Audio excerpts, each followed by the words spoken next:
ગવે હા શું કરા વાદો આફર જો રાખડીઓ લઈને જઈએ ને તાર તો આપણે તો પ્યાળા નહીં લઈ જવા, પછી લઈ જઈશું. હાકર લઈ જઈશું. ચમ એવું? તા પ્યાળાનો ને એનો બધો ભાવ વધારે, પણ તા ભાઈ જ્યારે પૈસા આમ કરીને આલા હે ને એનો ભાવ નહીં વધતો, હોજ રૂપિયા આલા.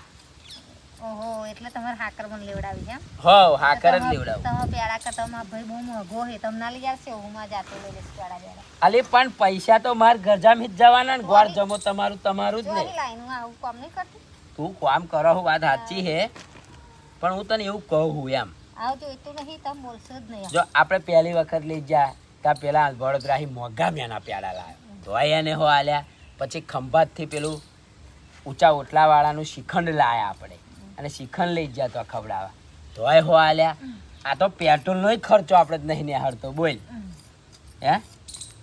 જો બોલતી નહીં વા, શું બોલું? ભાઈનું આવે ને એટલે આગી પાછી થાય મારી બેટી, બોલતી જ નહીં. બોલો ભાઈ મારો મોંઘો હે, વીરા નહીં તારા? મારો વીરો મોંઘો. તારે વીરો ને મારો હે?